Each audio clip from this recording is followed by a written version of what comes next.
Yeah, the doors get slammed and she runs off. Quite frequent we have that. Silence between, like, don't speak to my mum for a couple of minutes or hours. I ever start shouting and then I go up to my room and slam my door because I can't get my own way. Sulking can be really frustrating because children can wind you up and they know all the buttons to push, but it's about you staying calm, centred and confident in what you want to happen and not giving in to your kids. Probably because you can't have a £99 pair of shoes or something. Yeah. Yeah.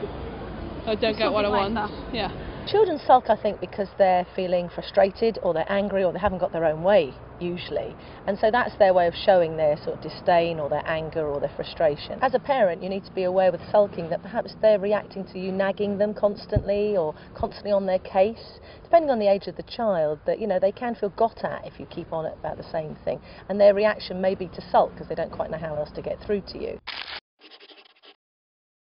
The key thing when a child sulks is not to join in the game. Don't sulk yourself, don't get angry, realise what may be happening underneath the behaviour. Just leave her to it. Just leave me to it, yeah. Sometimes I just let it burn its course, because if you know what I mean, you know it's just going to fizzle out. Or there's things that you think, I'm not backing down and I'm not having a big argument, I've said no and that's it.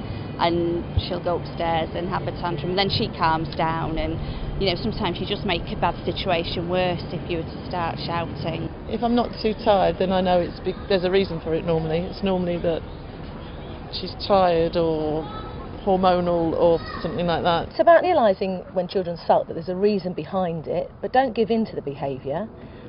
You stay grounded and centred and positive, and just giving them an alternative and helping them move forward, being more sort of open in their language about how to solve those emotions that they're feeling. I think when children sulk, you react to them and sometimes become very negative. Sometimes if you completely change your pattern and react in a completely different way that they don't expect, perhaps smile or laugh, don't laugh at them, but make them laugh at something else, you completely dispel the sulking quite quickly, and that then teaches them to handle sulking in a different way. Get your child to talk with you, name the emotion that they're feeling so that it's a healthy way to express themselves, and then start the dialogue with them. But don't give in to them, that's the important thing, because sulking is, you know, they're going to be in charge rather than you. So it's important for the parent to recognise it, accept it, take a deep breath, go for a walk or whatever, and then come back and start chatting with the child about it. So it's really about opening up communication and teaching children how to express themselves without sulking. They pick up everything from you. You are their role model. So if you sulk or if you get sort of into a negative frame of mind, children will naturally pick that up from you. So it's quite a good idea to change your pattern. Perhaps notice what you're currently doing and change it so that your child can react in a different way.